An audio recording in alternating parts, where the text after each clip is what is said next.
Welcome everyone to our webinar of the Global Harmonization Initiative. My name is Dr. Diana Bogiva and I am the GHI Working Group Director and I will be hosting this webinar. It's my pleasure to welcome you for the second part of the Global Harmonization Initiative Consumer Perception Working Group webinar. If you missed the first part, you can watch it. So please find how on the GHI website. Today's webinar will be focused on food and consumer perception, and particularly it will be centered more specifically on different way to encourage consumers' acceptance of new food designed to enhance nutritional value, to make our diet more sustainable and more plant-based, and to reduce waste through the upcycling of foods and help toward achieving the United Nations Sustainable Development Goals. The GHI Consumer Perception Working Group try to promote the investigation of consumer behavior regarding food safety, food security and food legislation, and to contribute to a sustainable consumer-driven food supply chain. And let me introduce you our great speakers, Dr. Patricia Obuso-Darko. She's senior lecturer at the Department of Hotel Catering and Institutional Management and Food Technology of the Technical University at Ghana, who present a talk on the rebranding traditional Ghanaian foods for sustainable food consumption. We have also Temitope Akinyemi, founder of Zero Food Waste Initiative in Nigeria, who will review for you the consumer perception of upcycled foods as an emerging solution for food wastage. Dr. Christina Popovic, a Fulbright research scholar and Robert McCaird Food and Agricultural Product Center at Oklahoma State University in the United States, and associate professor at Department of Food and Nutrition at Faculty of Food Technology at Technical University of Moldova, Republic of Moldova. She will focus her presentation on the perception of iodine deficiency prevention through the of food fortification. And we have also Dr. Isabella Nyambayo, Assistant Professor of Food Science and Nutrition from Coventry University, United Kingdom, who will present about food security and sustainability, comparison of texture profile analysis of vegan burger and beef burgers. Again, just to know the technicalities of our webinars, after each speaker, you have an opportunity to ask as many questions as you wish. Please place them at the questions section on your screen. Also, we'll be running interactive polls with the audience, and you have the link displayed on your screen, and also 1 minute to answer the poll. John Tang will be helping me with the poll today. I would like to encourage your spontaneous participation in both questions asking and interactive poll completion. Before we continue, I would like to thank ICC for providing the platform for this webinar, and also to thank Dr. Gerhard Scheining and Dr. Nicholas Stanley, our GHI Communication Director, and John Tang. Without their help, this webinar will not going to be possible. Thank you also to all of you joining us today as part of the audience. Please join me to welcome our first speaker today, Dr. Patricia Obuso-Darko. She has honor of biochemistry from NAST Ghana University, Masters of Biochemistry from the same university in Ghana, and PhD from Strathclyde Institute of Pharmacy and Biomedical Science at University of Strathclyde in Glasgow, United Kingdom. She is very experienced teacher and also has served in several training professionals in hospitality industry and other places. You can check all her biography at the GHI website. Over to you, Patricia, and thank you for joining us today.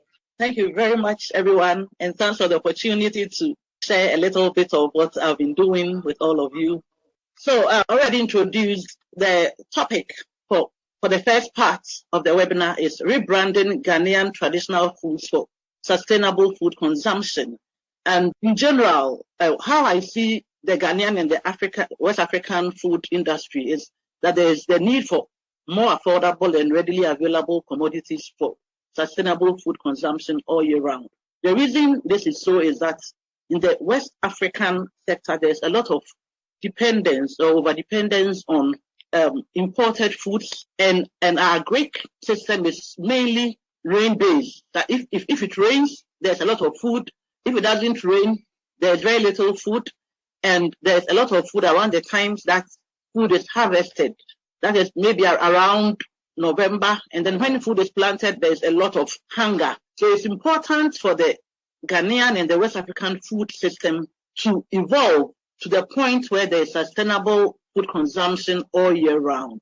And again, we have realized that with the COVID pandemic that enforced people to stay indoors, and then the Russia-Ukraine war exacerbating the issue of movement of commodities. It is important for developing countries like Ghana and most of the West African countries to leverage on what they produce inside their countries. And so generally, here in Ghana, the Ministry of Food and Agri has done a lot of work on how to incorporate the lesser known food into our food basket or our food chain or our food system.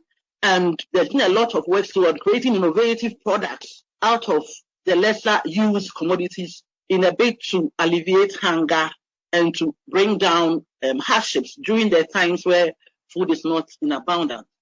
So what happens is, instead of people depending so much on wheat and other imported products like barley and oats and other things, some cereal, plantain and root and tuber crops like cassava, sweet potato, and other types of root and tuber crops that are very cheap in Ghana could be used. Okay, the problem we have now is that, as I said earlier, we have a lot of issues with production.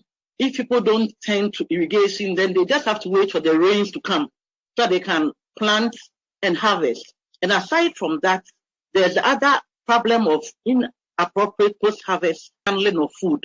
So this leads to a lot of major shortages at some times of the year, and major during the glass season, the farmers are shortchanged because there's a lot of a hurry to get rid of the products that couldn't be processed into other products that could last longer. Again, when this happens, there's over dependence on the imported and expensive commodities that make food consumption unsustainable. So some people could live on less than $1 a day for a family of maybe 3. And this also, when these things happen, there's a strain on the scant resources and foreign exchange that we need to develop the economy. So it's imperative to come to use our lesser used or underutilized products. Now I have a small diagram, graphic telling us the exact problem that we'll look at and then see the intervention that maybe utilizing our other products will bring. And so I have a problem, as I've already said, the production issues, inappropriate post-harvest handling, shortage of major crops at certain times of the year. And the surprising thing is you can go to market, maybe get a kilo of tomatoes for $2. The same kilo of tomatoes will sell for $20 at some time of the year. So it makes it very uncertain for planning purposes. And as I said, the overdependence is there. And so the problem that will be situation, or solution that will be the problem, will be to use the less utilized food resources. But with that, people have big inertia. They don't want to change, especially when it comes to food uses. So with this problem tree here, that's where I ended. There's food insecurity and sustainable food consumption because of all the problems I've enumerated. And so what would really happen is all the research that I said is on the shelf will have to become disseminated to the people to make people know that these technologies are there to either incorporate the lesser used local products or to make new products out of it. And then so there's the need to bring the appropriate technologies that we have in our labs. We need to dust the project reports in the labs and make it known to the farmers and those in the food value chain. And again, it's important for there to be diversification of our local products. And some attempts are being made, especially with cassava and plantain. But the others really need to have a lot of work done. And so we need to have attractive marketing skills of the innovative products that have been produced in the labs, and then of the lesser known products. Then if this happens, then the innovative products that have been made from these not mainstream products will be known, and then the underutilized crops too will be made available because the knowledge about them will be disseminated to the general public. Okay, at this point, I'd like to introduce the diverse nature of the Ghanaian food basket. I have some pictures that probably I'll load up later when we are interacting. We have a lot of diversity of roots and tubers. We have the cassava, yam, cocoyam, sweet potato, frafra potato, hausa potato. And these products are really common along the western regions and some of the tropical areas. We have legumes too, a lot of legumes. We have soya bean, we have cowpea, and for cowpea in particular, it's mainly used in a lot of foods that are just eaten. And because cowpea eventually goes bad, there are fluctuations in prices. So a lot could be done among these two. We have Bambara groundnuts and other nuts, like peanuts. We have the groundnuts, we have tiger nuts that are very much used as snacks, but have other uses that we've done a lot of work on, like extracting the milk from it for those who are dairy intolerant to be able to use as dairy substitute. Then we have shea butter that is used normally for cosmetic products, but up north in Ghana, it is used as a cooking fat. Then we have the indigenous vegetables. The first, that is the most common vegetable that we have here in Ghana, and I chose to use some of the local names for identification purposes, is kontomire, that is the leaf of cocoyam. And this is used in a lot of sauces. We have okra, we have alefu and ayoyo used as sauces for some carbohydrate staples. We have a range of peppers, garden eggs, turkey berry or lamb sorghum. We have baobab, breadfruit, fluted pumpkin. And then for the indigenous fruits, we have pineapple, mango, alasan and asna are almost extinct, the African star fruit. And then we have banana, salsa, African almond, velvet tamarind, citrus, such like the citrus fruits like orange, grapefruit, etc. So this is the food basket that we have, and I'll show you some of the pictures in a couple of minutes.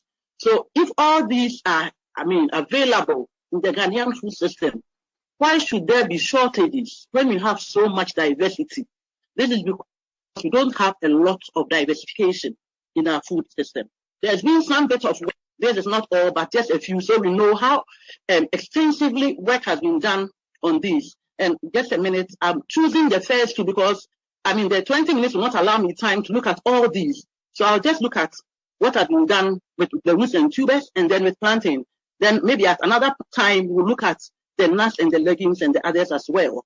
And so we have plantain, that is the Musa species, and a lot of work has been done. In addition to traditionally cooking the plantain and eating with sauces, there's a lot of work done as in converting the plantain to noodles. A lot of my students have done a lot of work on converting plantain to noodles, and they stand foot to foot with the whole wheat noodles. The reason I'm saying this is the whole wheat noodles are imported. We don't grow wheat in Ghana. We don't produce wheat in Ghana. So if you have to do anything with wheat flour, it has to be imported. So if you can have an indigenous plant that could be used either as partly replacing wheat in making all the things that we use wheat to make, that goes a long way for food sustainability. This is because in Ghana here, people are used to taking bread, cake, and the other things that we use 100% wheat flour. So right now, the strategy is to see how these non-wheat flours could be used as substitutes or as partially replacing the wheat flour in these products. And again, these crops, if converted to flour, are hypoallergenic because they contain very little or no gluten at all. So for those with gluten intolerance or gluten allergy, it is very important to look at these plants as substitute or as wholly using them for the products that we are used to. And then, so we go on to other products like the tiger nut that I talked about. Those we extract milk from, and those two are very good for those with dairy allergies. So we have cassava too. For cassava, a lot of work has been done, not only here in Ghana or West Africa, but in other parts of the world. We have a lot of work from Indonesia, Peru, Brazil, and other places that indigenously grow cassava, that's Manihot esculenta, and a lot of work has been done. And cassava is one of the main sources of industrial starch for both the food and the textile industry. Then we have yam, that too has a lot of work has been done on, and yam has been used to make a lot of pastries and bread and then noodles. Cocoyam, a lot of work too has been done here on cocoyam, whether it is colocasia or xanthosoma. Colocasia is the old cocoyam, xanthosoma is the new cocoyam, but they are all called cocoyam. And a lot of work has been done, a lot of reviews have been written on how they can be used and how versatile cocoyam is, especially cocoyam, because of the small granule sizes, are very, very hypoallergenic. And then we have sweet potato. For sweet potato, we have all the colors. We have those that have orange flesh, those with purple flesh, and they add on to increase the vitamin A and the anthocyanin contents of the flour. And sweet potato has been used a lot by a lot of researchers in making pastries and other products. But for potato, that is, even here in Ghana and West Africa, it hasn't received as much attention as plantain, cassava, yam, cocoyam, and sweet potato. But potato too is very versatile, and the botanical name is Solenostenum rutundifolius. And a lot of work has been done by some researchers here in Ghana and in Nigeria. And it is important that we look at mainstreaming and encouraging the diversification of these products. And we have a lot of authors too that have written on all of the root and tuber products that could be used. Now, the strategies for using these hardly used or underutilized roots and tubers and plantain is firstly to mainstream their use, so that generally here in Ghana, if we have the abundance, we are in the abundance period where we have harvested a lot, then most of the populace will concentrate on plantain, cassava, and yam. So cocoyam, frafra potato, and sweet potato are hardly used nationwide. But if the research on the uses, the nutritional value of these roots and tubers are disseminated, then we can be sure that people will know that if they don't have plantain, if they don't have yam, they could easily switch on to the frafra potato, cocoyam, and sweet potato without any problems. Plus, the cocoyam, because of its purple skin for some of the varieties, has a lot of anthocyanins that are needed right now that we are playing around with. And then the other strategy is to convert these non-wheat products, that is the cocoyam, potato, the cassava, into flour for use in pastries and confectionery products. Now, the strategy here is that we take part of the wheat flour and incorporate maybe up to 30, up to 50, and even up to 100% of the flour with the non-wheat flour. This is a very important strategy, especially when we are looking at those with gluten intolerance. So a strategy here is, if someone cannot take wheat flour, we have all these other products that could be converted into flour, and depending on the degree of intolerance, we could substitute these flours into the pastry and the baked and confectionery products, so that we use the products made, grown or produced here in Ghana or West Africa, and then we're able to alleviate the suffering of those with allergies as well.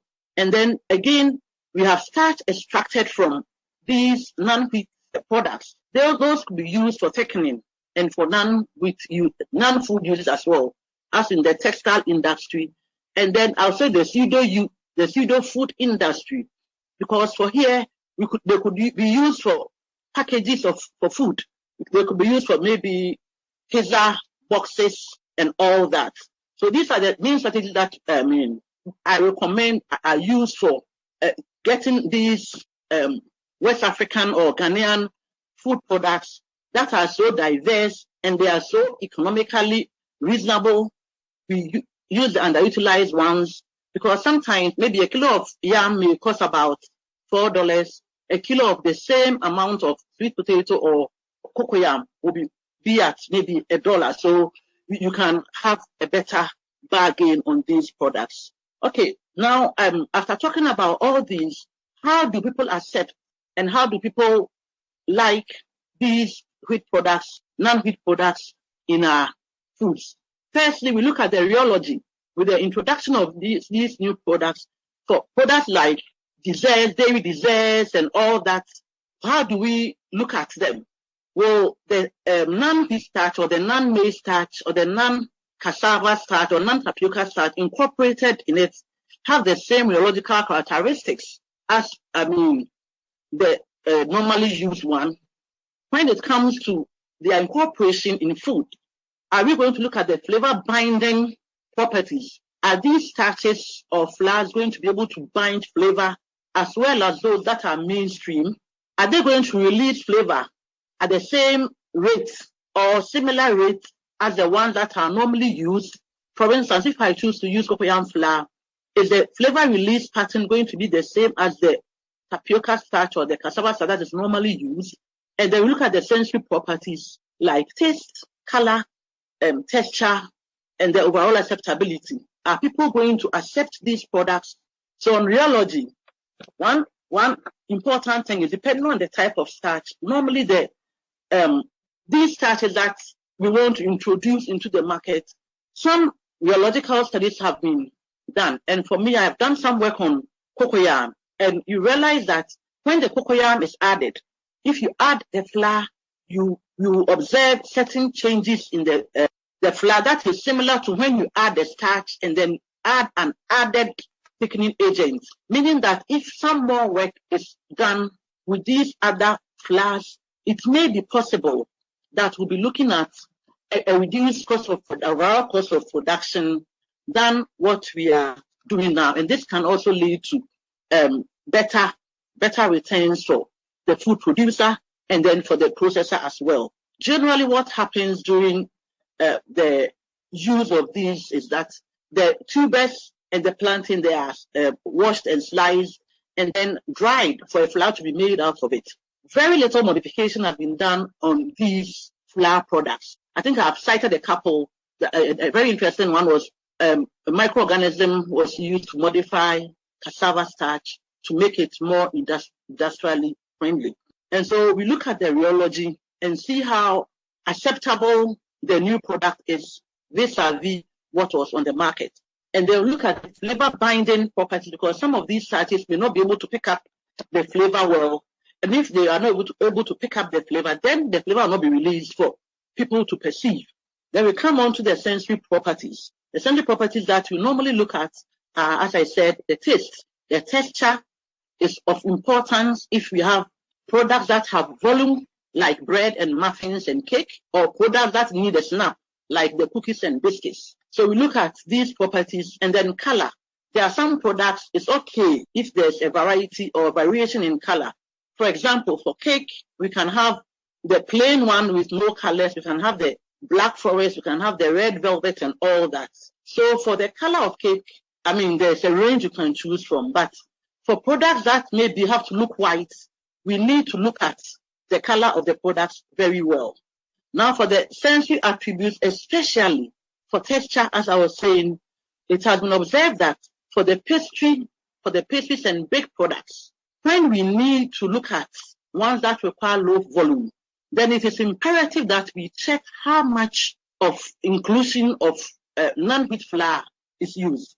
Any amount from about 5 to 15 for breads and cakes, for them, you may not have any significant difference between the normal 100% wheat flour and the non-wheat substituted flours from the local products in the African food basket. And sometimes for yam and cocoyam, you can go as high as up to 30%, and you still have products that are not significantly different from the original. For cookies and pastries with crunch, it will interest you to know that we can even go up to 100%, sometimes up to 50%, but there are some of them that can take up to 100% of the non-wheat flour and will still get the crunch. And it was even observed that for the cookies, sometimes it's even better. They don't even snap as well in the 100% wheat flour as much as in the ones that don't have the wheat flour. So these are some of the things we are wrapping our minds about. Now we have a system that is very used to having cake, having other foods. But now here's a system that we are recommending that you can have your cake and the other foods you are used to just by having normal wheat flour substituted with the locally produced staples. And secondly, we can also have these rice products. We have interesting products that we have used these non-wheat flours or local staples, where grades of these staples are processed and then could be used as substitutes for rice. I know this will come as a shock to other people why this should be done, but there are some places that don't have food, but they have a lot of these staples. So instead of leaving the staples to go bad, they could easily be grated into strips and dried and used as a substitute for rice, and it comes out very well.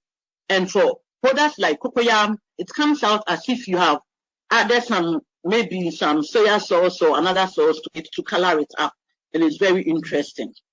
So yes, to conclude, I'll say that there's a lot of potential in the use or by using our local staples in our pastry flours. We can use the local staples up to 15% for products with low volume. We can use our local staples up to 30%, and then the risk may be slight changes in taste, texture, and color.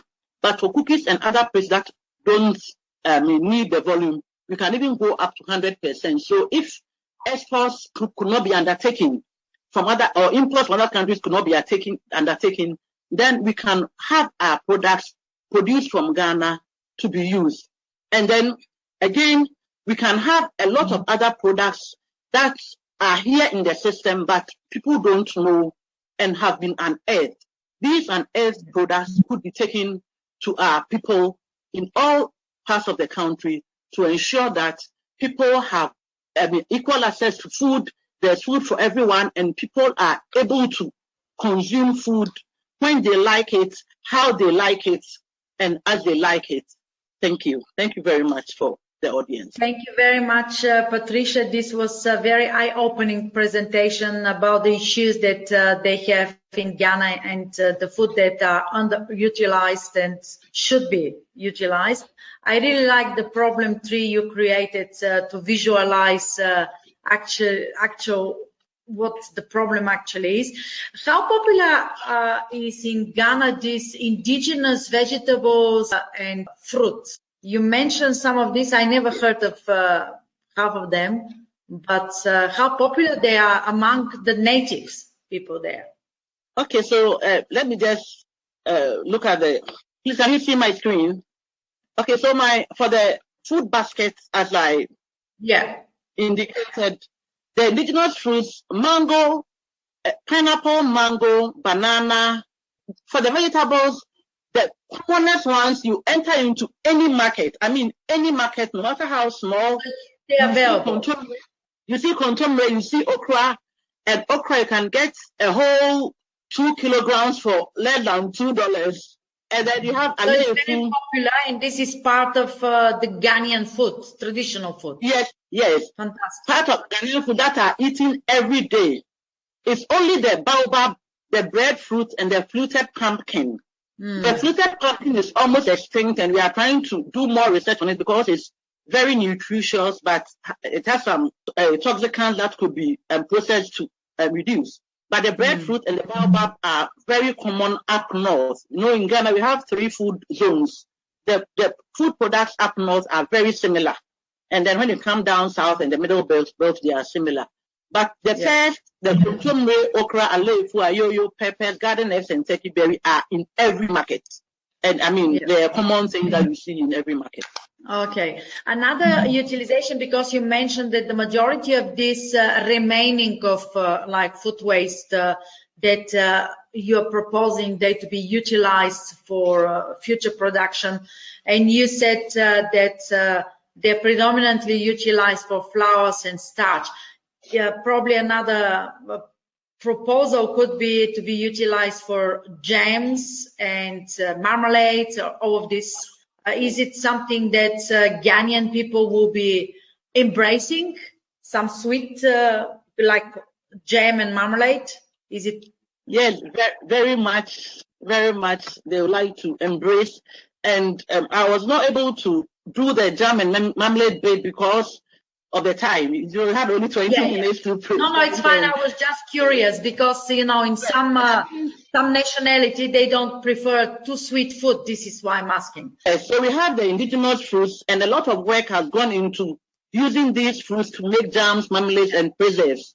And as I said earlier, Ghanaians have acquired the taste of other cultures, so people are interested. So even this year, we had some students even using unripe tomato to make jam, and we have people using, our students using a whole lot of the dragon fruits, mango, beetroot, and other things to make jam. So people are interested, and people are. It's a common thing that if it goes out there, people will buy for sustainability. Thank you. And another question we have: do you have any training programs in Ghana to reduce post-harvest losses?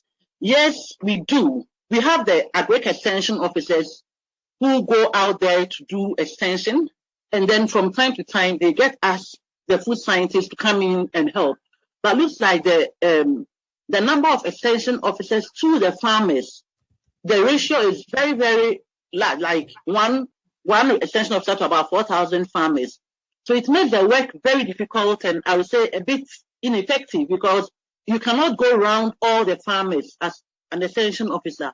So now that we have a lot of social media, we have a lot more graduates coming out, because our government now has a free secondary school scheme. So we have a lot more graduates coming out. We need to equip some of these graduates with the skill and the knowledge to be able to go on farm. I normally believe in on farm remedies, so that as soon as the products are harvested, then we come in with the post-harvest technology that could be appropriated to them. They may not be able to use the expensive machines, but then there are very simple, adaptable technologies that they could use for the farm, so that we can save the foods from going bad, and save the farmer's pocket as well. Because if we save the foods from going bad, it means that the farmer can have better returns for the labor they put in. Mind you, here in Ghana, they don't do a lot of mechanized farming. They use the cutlass, the hoe, and all the farm implements that exert a lot of energy from the farmers. So I think, it's being done, but the extent isn't appreciable enough, and we need more to be done. Fantastic. This is really good that they're doing traditional way, and they're committed to achieve more stuff with the post-harvest losses. So very good, and thank you very much for this presentation.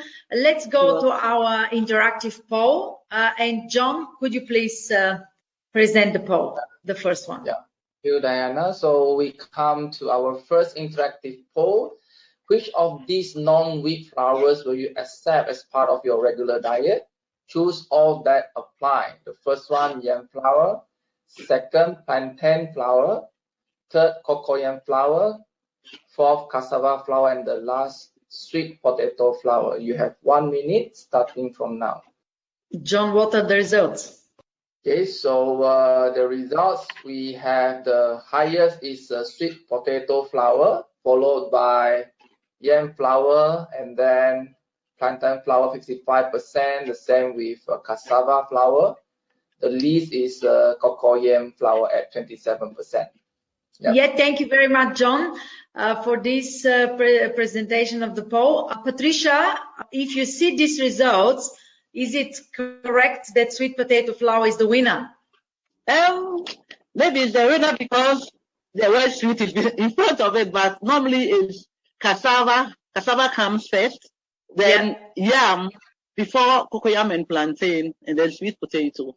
I think that our audience will learn more about Ghanaian food. So it is a new thing. It's impressive. I'm happy we have a new poll here. Yeah. And we are really impressed with them because they were listening carefully, and the results showed it.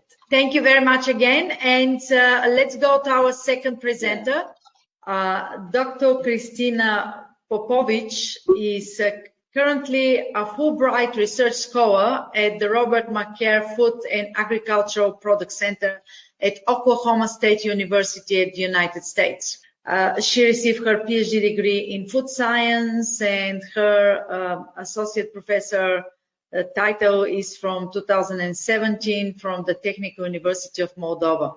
And she's a winner of a few more scholarships and postdoctorate fellowships. So please check her biography at the GHI website. Over to you, Christina, and thank you for being with us. Thank you also to organizers to giving me this possibility to give my presentation, and also I thank audience and colleagues who are now with us. Today I will speak about iron deficiency prevention through the prism of food fortification, and we will go through three main directions, especially about we will talk about iron food fortification, its scientific and practical aspects. Also, we will talk about scientific approach and experimental approach of iron food fortification from our experience. And what is the most important, we will try to discuss safety aspects of iodine food fortification. First of all, why we decided to work with iodine. Iodine plays an essential role in human metabolism, and especially in early development. Also, iodine deficiency is the single most important preventable cause of brain damage, and around 45% of children and adults suffer from insufficient iodine intake. To understand better this problem, here I present a table which not only iodine deficient status but also iron and vitamin A in different countries. But we will focus on iodine. And from the map, we can see that countries in which iodine deficiency status is really on the risk is Asian countries, also some parts of African countries, and North and South America. What is important to know that iodine, the source of iodine is found in oceans, and after evaporation, elemental iodine from the atmosphere is returned to the soil by rain, and plants which are growing on this soil accumulate iodine depending on the quantity of iodine in soil. As a food sources, it is important to know how to the recommended daily allowance for iodine intake. Here we can see recommendations from World Health Organization and UNICEF, and also recommendations for iodine intake from Institute of Medicine, National Academy of Science, USA. We have here several groups of children. Recommendations also are for adults, 150 microgram per day, and for pregnant and lactating women. Like as food sources of iodine are main sources are fish and ocean products, but also dairy products like milk, cheese, cream cheese, and others, eggs, meat and meat products, bread, different types of vegetables, and others. But what is important to know that even through the diet diversification, we cannot obtain recommended iodine intake per day, as for women as for men. So we need to take some actions to improve the iodine status, nutritional status of men and women.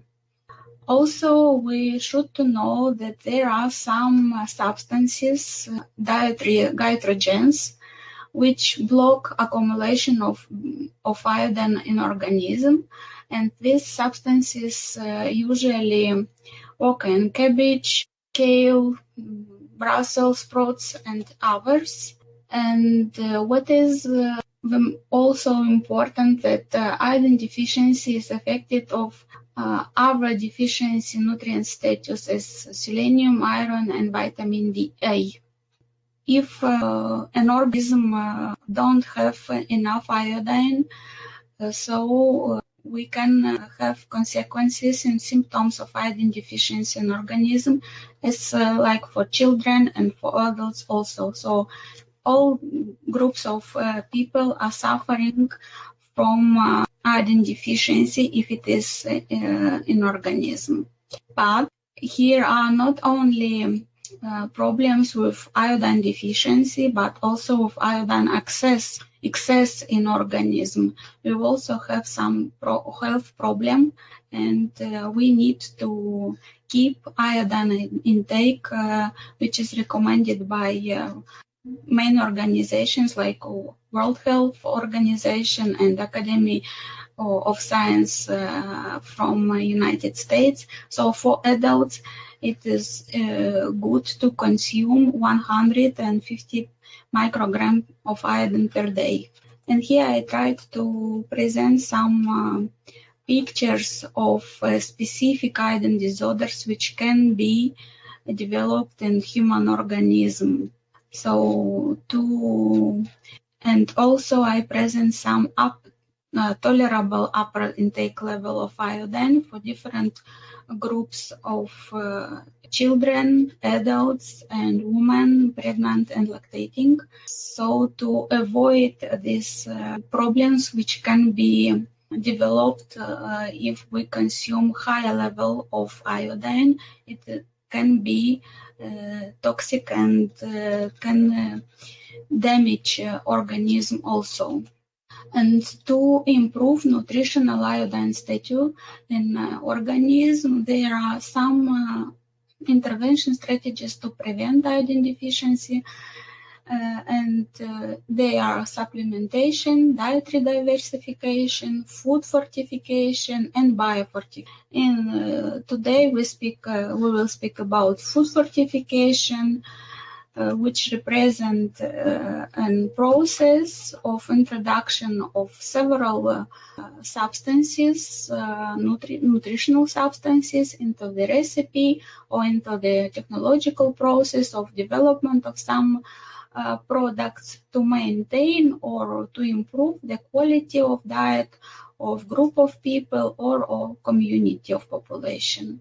Nowadays, we have several types of products which are produced, fortified food products like wheat, which usually are fortified with iron, folic acids, and vitamin B12. Also, we have rice fortified with iron, folic acids, and vitamin B12. Also, some oils fortified with iodine, with vitamin A and vitamin D, and milk and milk products. To obtain iodine fortified food products, usually there are 3 categories of iodine fortifiers, like inorganic compounds, compounds from plant food sources, and organic compounds. In the table are here presented some of examples which are used now in the industry, like iodine composition complex, which is used usually for bread and bakery products production. Also, we have inorganic compound potassium iodide, which is used usually for salt fortification.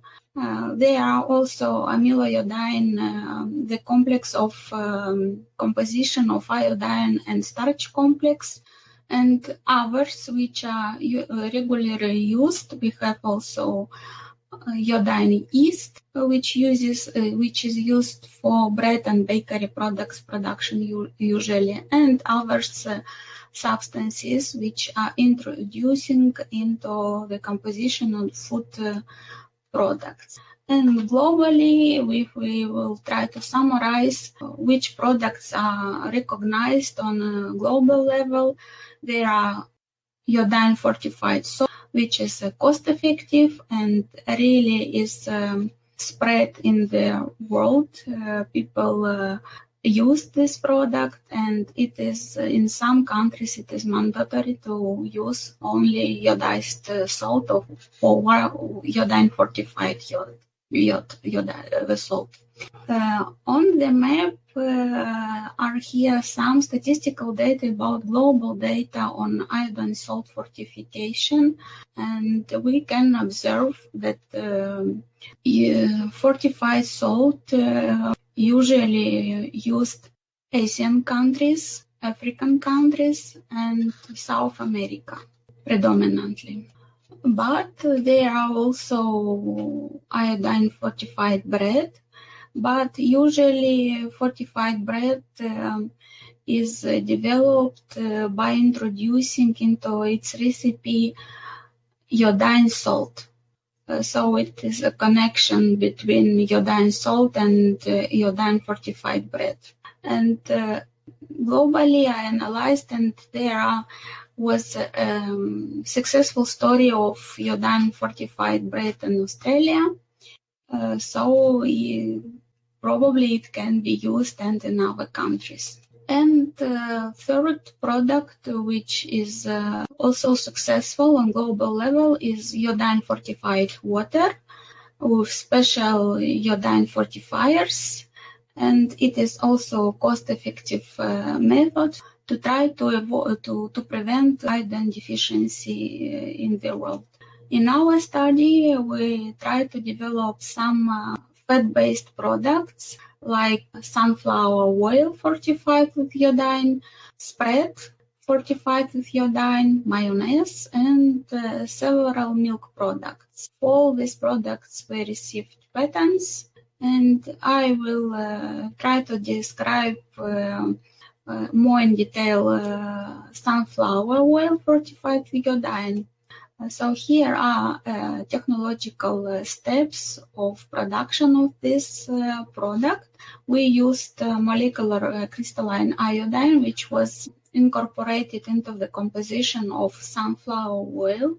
But at the same time, we know that oils are unstable products, and to give them this stability, we try to incorporate into its composition some extracts of plants like parsley and lovage to avoid the accumulation of primary and secondary oxidation products into the oil during storage. And to obtain extracts from parsley and lovage, we dried these plants by different methods and different parameters.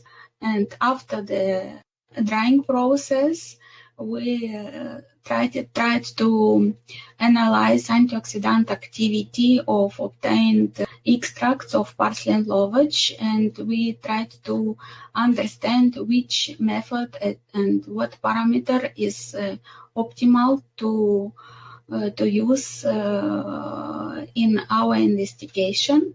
Here I try to present several samples which were used. So parsley and lovage was dried by convection method at 60 and 80 degrees, and also was applied microwave drying process at different parameters. And from this dried parsley and lovage, we obtained several extracts which were introduced into the composition of sunflower oil fortified with iodine. And this product was investigated during 12 months through the prism of primary oxidation products, how the influence of plant extracts. We measured especially acid value and peroxide value, and also secondary oxidation products were analyzed during these 12 months. And we can say that incorporation of plant extracts into composition of developed products really have positive influence, and the accumulation of primary and secondary products are lower in the samples of oil with plant extracts. Also in the In our study, we developed a spread fortified with iodine. Here are some technological steps of this product, but I will not go into detail of. Also, this product was investigated during storage and on its physical, chemical parameters, sensory parameters. But for our today topic is important the influence of these developed products on the health. So if we introduce these products into the daily ratio, what will be? We will have good results or not. So we tried to work on the in vivo study. We worked with rats, had 6 groups of rats. First group was control or intact. Second was also control or reference group with standard ratio. And group 3, 4, and 5 were groups of rats which received daily fortified oil and spread in the quantity of 3 microgram per rat, which is recommended for rats daily allowance. And the 6th group of rats, they received in daily fortified oil 10 times more iodine than recommended. So we try to see, to analyze and safety aspects of high quantity, high amount of iodine consumed by rats. And the design of experiment included 2 stages. On first stage, we introduced into the rats mercazole, and after that we tried to simulate hypothyroidism into rats, and after we introduced our products in daily ratio during 40 days. After the experiment, we analyzed the content of thyroid hormones and also the content of iodine in thyroid gland. So here are summarized some results on thyroid hormones content in rat serum in all 6 groups, and also data on iodine content in thyroid gland. So we can see that in groups of rats which received fortified products like sunflower oil and spread, the amount of iodine in thyroid gland is quite higher than in groups of rats of reference groups. But at the same time, in the 6th group, the quantity of iodine in thyroid gland is quite high. So we can say that it's really important to be attentive not only with incorporation of these products into the diet, but the amount of these products which can be consumed. And here are summarizing. So here are first groups, reference groups, which are not received iodine, and 4th and 5th groups. We see the improvement of the iodine content in thyroid gland and also thyroid hormones. And 6th group, it's really dangerous if we consume high amount of iodine daily. And as told Paracelsus, that all substances are poisons. There is none which is not a poison.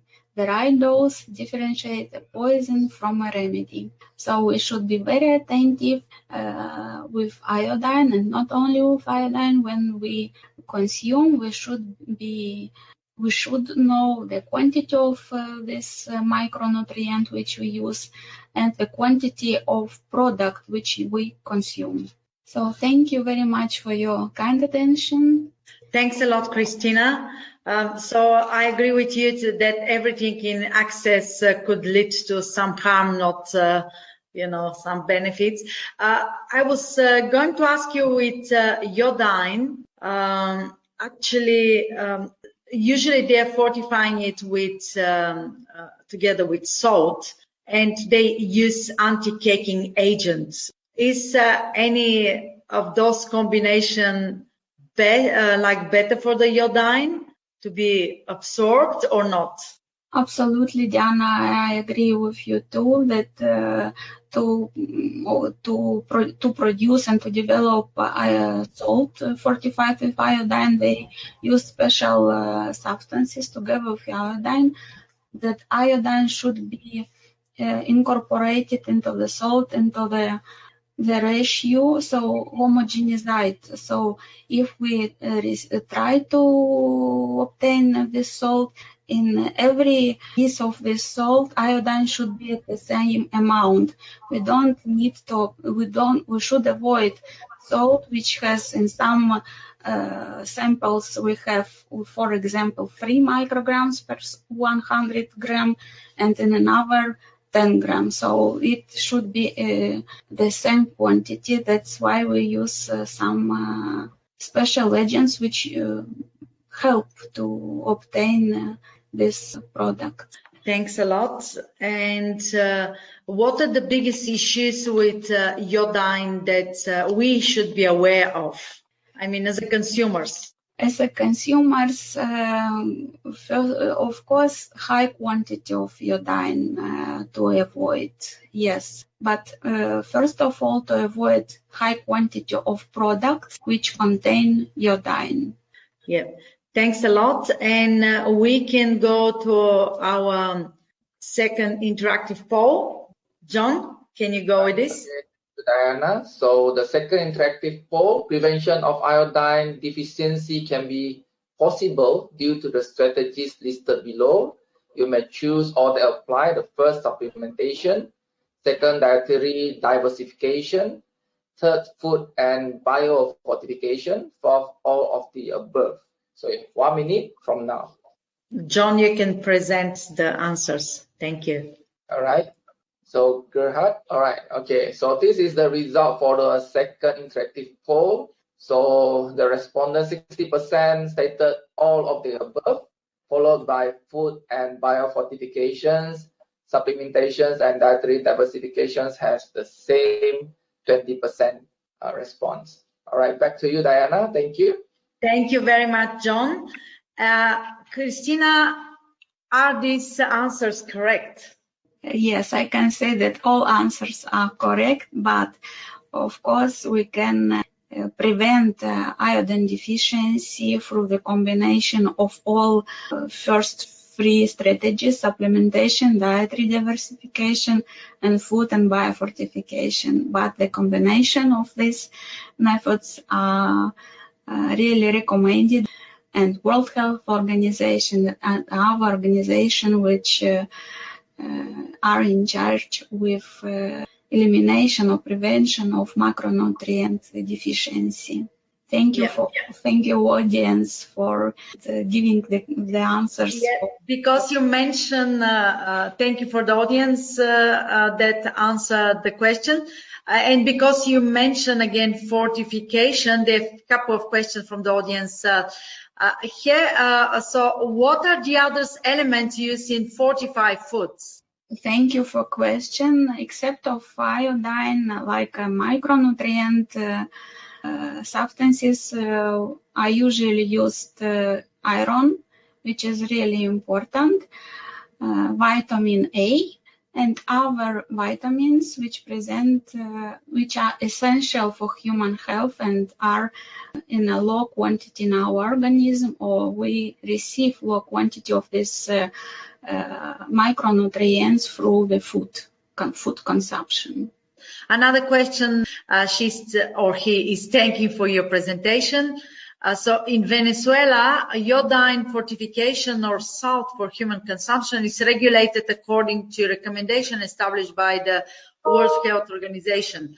Despite this, salt utilization efforts deficiency problems are present in the Venezuelan population, specifically in the Andean region, is in very poor communities. So what they have to do there? Thank you for question. Yes, really, it is. This is the problem not for Venezuela. In other countries, are the same problem that iodine. Salt fortified with iodine is recommended and sometimes is mandatory, but not good results are obtained in the population's nutritional status. So what is like a recommendation? We should use not only salt with high quantity of iodine, but also to balance our diet through food sources which contain iodine, like fish products and others, eggs, milk and others.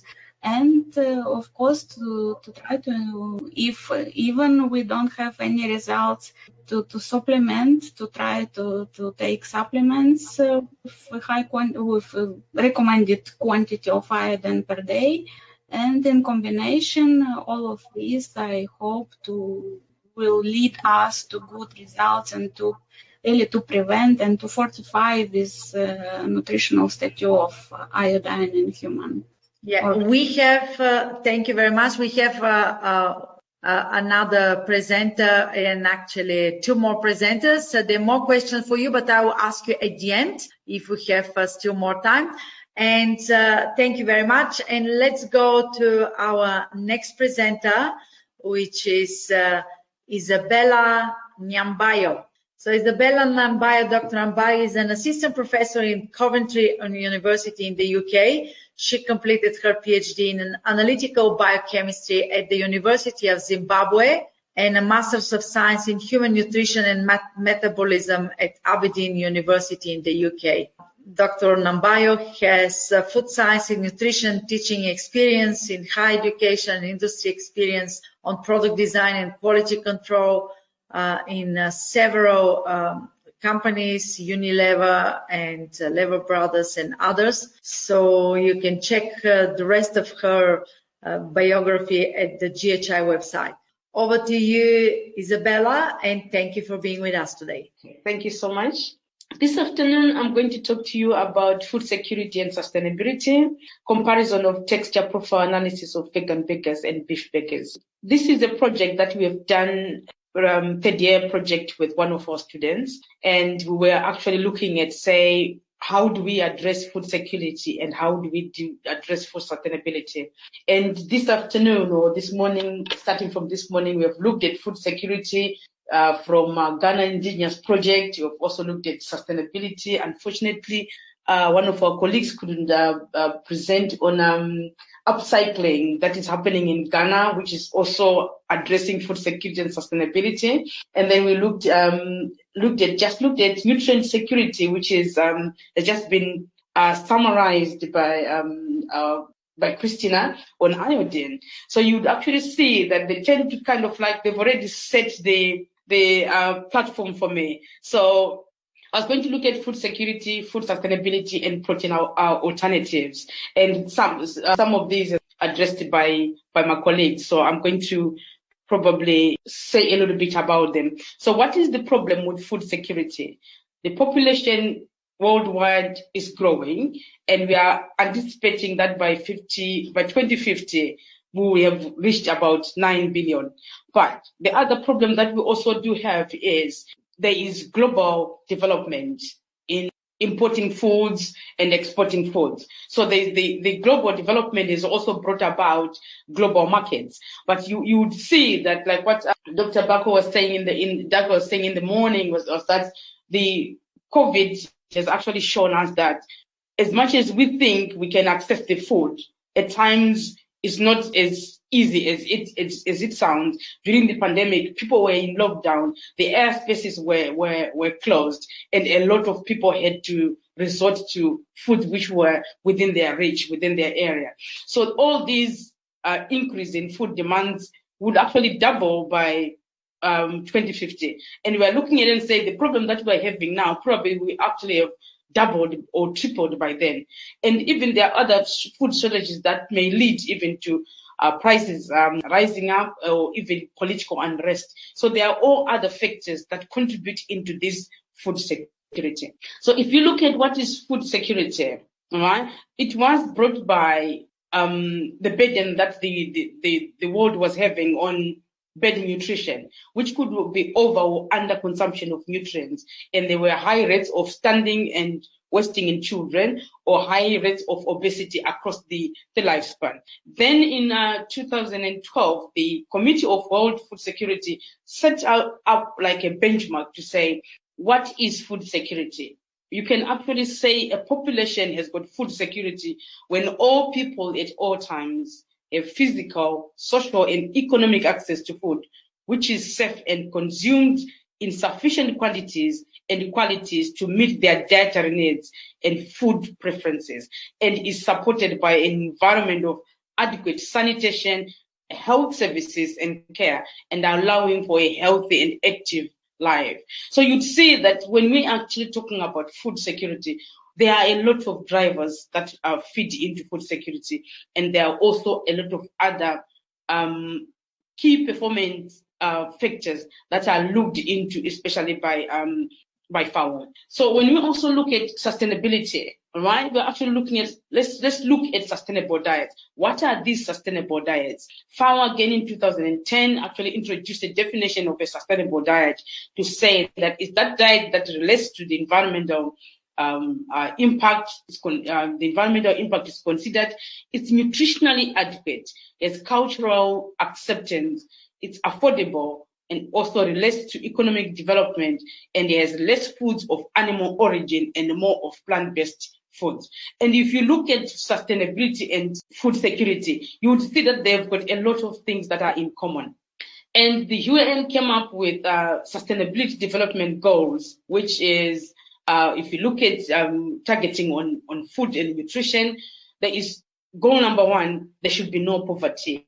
And goal number 2, zero hunger. And goal number 3, good health and well-being. And one of the goals that we always probably like when we are introducing all this is talk about responsible consumption and production. And if there is responsible consumption and production, we tend to see that security and sustainability will always have areas where they overlap. So when you look at the food intake that we generally have, we tend to talk about the food pyramid, which is, let's eat a lot of fruits and vegetables for our nutrients and vitamins, and also carbohydrates, and then we move to dairy, fish, and meat. And the list at the top that we actually talk about is less of sweets and less of beef and all this, for you to actually to become healthy. And you'd see that if we are looking at eating for the environment, the pyramid is kind of like switched upside down. The ones that we are actually saying eat low of are the ones that has got a high impact on the environment. And you tend to see that the meats and the animal products followed by, and then the fruits has got the lowest environmental impact. So you tend to see that if we actually follow the food pyramid in terms of eating more fruits and vegetables and eating less of meat and fatty foods, we are actually feeding into sustainability without actually making too much effort ourselves. So when you look at this one now, we're actually saying that we should be having some meat alternatives that should be on the market. But there are some things that are actually coming in, or some factors that are coming in together with that. There have been a lot of products that has been designed which are meat analogs.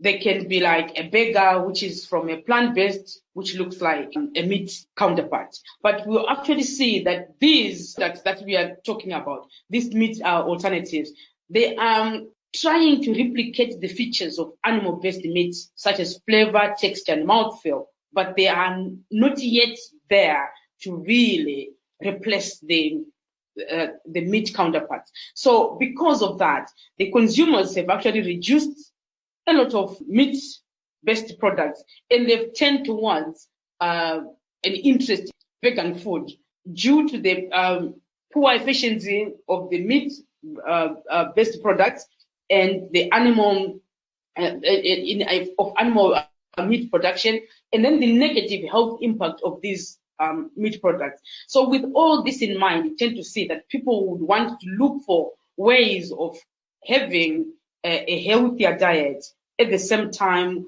contributing or taking their part in terms of saving the planet. You would see that there has been a YouGov poll that was done in 2021, 1,200 US adults and also 1,200 British adults. And this was a poll that was done to just the general public.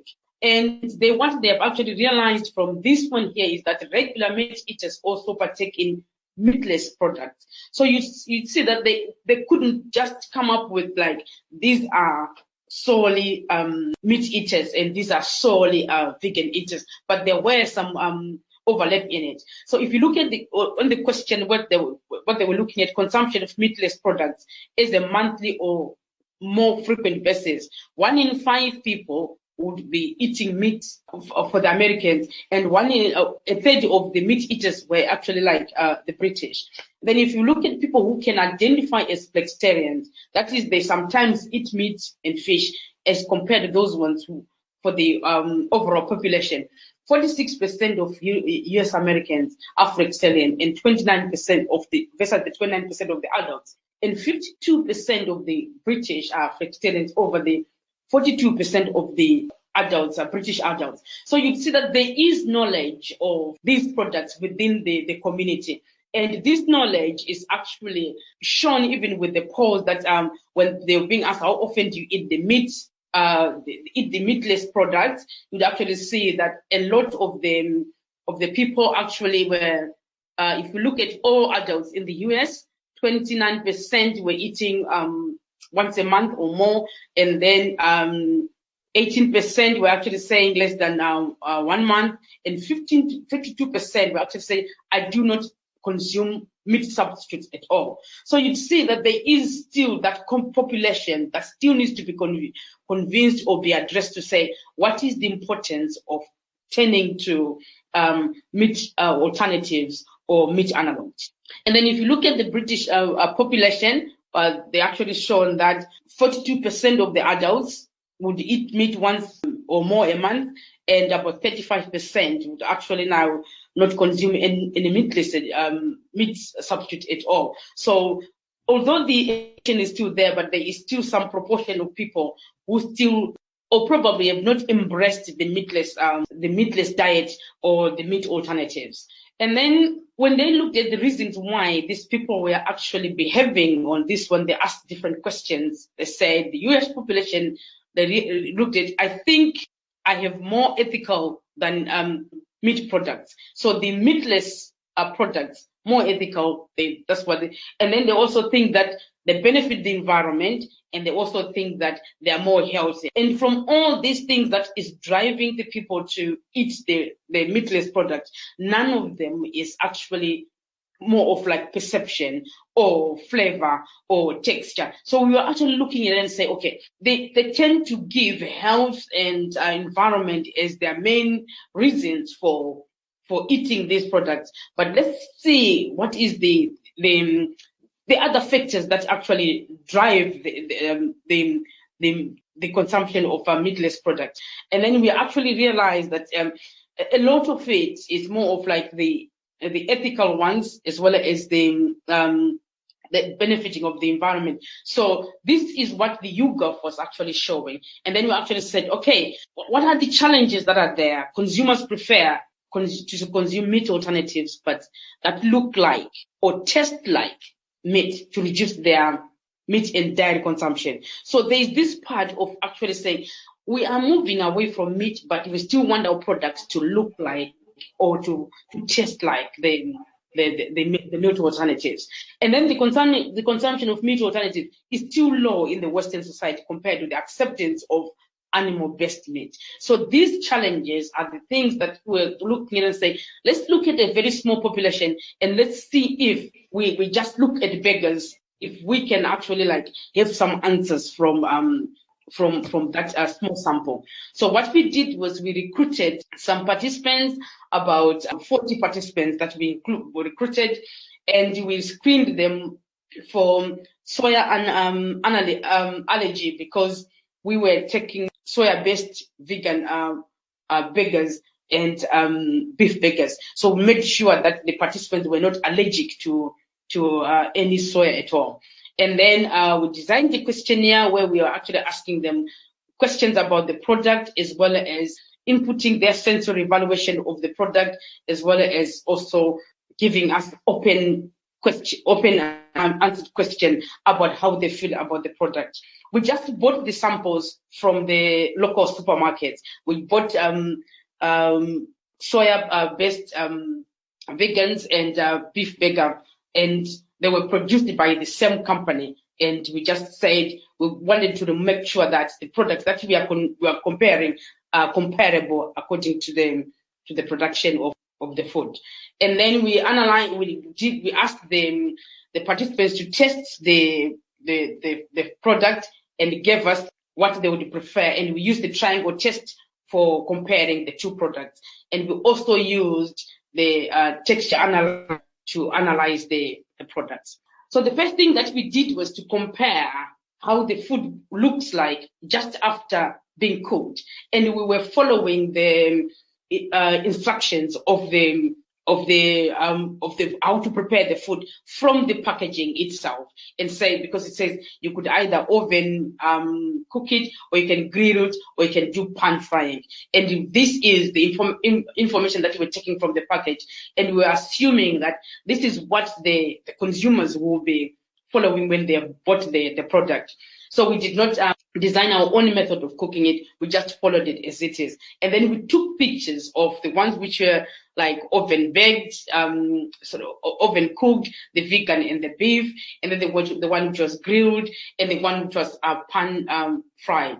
And then if you look at these pictures, you can actually see that there are some methods where you see that the grilling here was a little bit drier than the beef one, and if you look at the pan frying one, the beef was a little bit harder than the vegan one. So in terms of appearance of the food, they had a lot of appearance which were quite obvious, and people could actually identify from it that this is a vegan beef and this is a beef burger. And then we did the texture analysis from these vegan burgers and beef samples, looking at the different cooking methods. And then we also tried to actually do the surface and also to do a cross section of it. And you'd find that we managed to do the oven and the grill one, the cross sectional part of the burgers, but we could not manage to do the same for the pan fried, because after pan frying them and all this stuff, the burgers shrunk to really be very small depths, which we could actually not use any probe at all to test for that type of burger.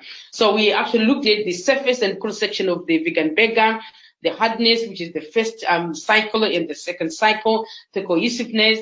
And then we actually saw that the ones which were actually being grilled had actually better results in terms of acceptance by the people, as well as the ones that the one which was oven cooked, and then the last one, which was the pan frying one. And then you'd see that in terms of methods also that we are asking people, which ones would you actually use in terms of using the method of cooking? Grilling was the one that was more chosen by people, the other two. And then we looked at the texture profiling of the vegan burger and the beef burger. We actually, if you can look at this one here, we had a 9-point hedonic scale, which they were scoring for the products, and the beef burger, which is the dark red, was scoring higher for all the attributes that we had. The only which was probably close to each other was the appearance as well as color, but any other ones were really like the beef burger was actually scoring higher than the the vegan burger. And this is some of the things that was coming up in terms of acceptance of it. To actually say, they tend to actually say the vegan burger is harder than the beef burger, and it's too chewy than the beef burger, and they also saying the aroma of the beef burger is better than the aroma of the vegan burger, and the flavor of the vegan burger is not something that was attracting them to the product, because they were actually saying that even if I'm choosing the vegan burger, the thing is, like what you're saying, the challenge is this meat alternative should have attributes which are closer to the meat, so that they do not miss the meat one. But here we're actually seeing that the flavor of the beef burger and the flavor of the vegan burger are really showing scoring, which is almost like half the other one. So you'd actually see that in terms of acceptance, there is still a lot that needs to be done on plant alternatives for the meat, as opposed to the meat product, because if this gap is not closed at all, it will be very difficult for people to actually go into plant alternatives without going back to the meat products. And then part of the questionnaire, we are asking them, which samples do you like the best? They said liking, it's 84% who said actually the vegan burgers, and we only had 19 panelists who actually attended, who answered that question out of the 40. And then the most frequent listed associated choosing these vegan burger was that they've got their meaty overall tastes that they have, the smell and aroma that they have. It's also something that they would consider. And then the meat texture was something that they also would consider, and also the flavor and the mouthfeel. So you'd say that even if they realize that this burger is not a meat burger, but there were still some parts which are actually saying that we still want them to be produced because of how much we like the fact that it's alternative to animal products. It's also alternative to products that would lower the impact on the environment. But when you look at the negative that they say from it, they said the vegan burgers, they look really like mashed potato texture, and they're also crumbly, and they're also chewy. So those are some of the things that they were like, if this can actually be improved, our liking for the vegan or the animal product or for the plant products in relation to the animal product will actually also improve as well. So when we actually looked at it, we actually said the taste and aroma and texture of the sensory attributes of the consumers were really the main concerns of the consumers. And when we actually want to improve these plant-based products, the texture and aroma and taste needs to really be looked into. The consumers preferred the vegan burgers, but they also wanted it to have an increased or an enhanced taste, aroma, and texture for the vegan burgers. So I would want to acknowledge the Covent University for funding the project for the student project, and also for Tommy, who actually worked on this project whilst he was doing his BSc in food science during his third year independent study. Any questions? Thank you very much, Isabella. First, can you review what type of burger this was that they were testing, the vegan burger? It was the soya-based vegan burger. Okay, vegan burger. Yes, it was soya-based. The main one was the soya protein. Yeah. Okay. Good. So you mentioned that they need to mimic exactly what meat is presenting for the consumers. So do you think that this is the main aim of the consumers if you look when they're approaching vegan burgers? If you look at the Hugo poll, the main aim of the consumers is they're concerned about health.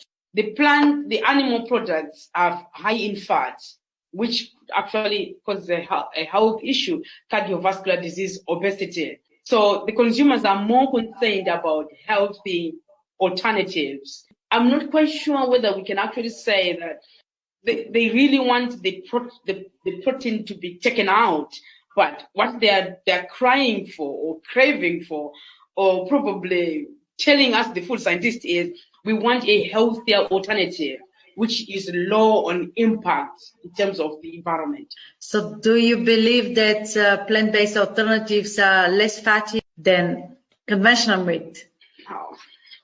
No, because some of the texture and some of the flavor is kind of like brought about by adding a little bit more fat. So it's a catch-22 situation where you want to try and mimic another product using ingredients, and then we actually move away now from even clean label because there are so many ingredients that have been put into it. So it is, for me, as a scientist looking at the two products, it is a catch-22 situation where you do not know which one should you kind of solve, because you solve this part, you create another problem. And then you try and solve that another problem, you create another problem as well. So I think we still have a long way off to actually save the environment, address food security at the same time, especially with meat alternatives. Yeah. Okay. So what is the solution that you propose? The solution that I propose myself is more of like not going for meat alternatives as like you need another product. There is a beef burger and I need another burger. All right. There is a beef burger, but let me go for fruits, vegetables, natural products which contain proteins without processing them to mimic another product. Yeah. So I would say go for the natural products as alternative nutrient sources, as opposed to going for another processed product as an alternative for another product.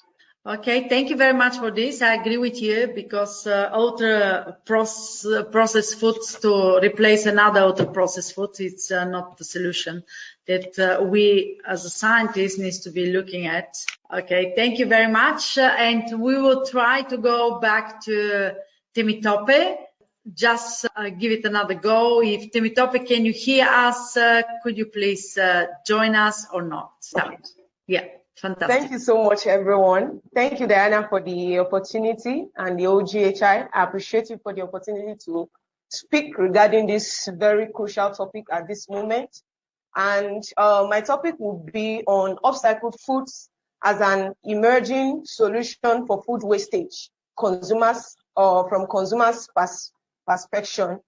So I'll start by introducing what upcycled foods are. And by do that, I would like to mention what are the elements of upcycled foods. In identifying upcycled foods, there are lots of products out there, and there are a lot of people that can just come up and claim that this is an upcycled food, but certain groups of upcycled foods producers have come together to identify 5 elements that say specifically what upcycled foods are. So the first thing is that upcycled foods are created from food waste ingredients. Food waste ingredients in terms of imperfect produce like fruits and vegetables, and agricultural byproducts, which includes byproducts from cereals, from fruit, and so on. There are a lot of fruits. According to research, we have known that a lot of fruits, about 40% of fruits and vegetables, are being wasted, and it's also due to the fact that a lot of people get to reject these fruits and vegetables because of their color, because of their taste, and because of their shape, which actually does not affect the quality of those produce. But for the purpose of this presentation, I will be dwelling more on the aspect of agro-industrial byproduct. Another thing about upcycled food is that it must be a value-added product. It's not just what you just pick up and just give to the people. Several production processes must be involved to transform the products to be able to offer a higher value. And then upcycled foods must be for human consumption.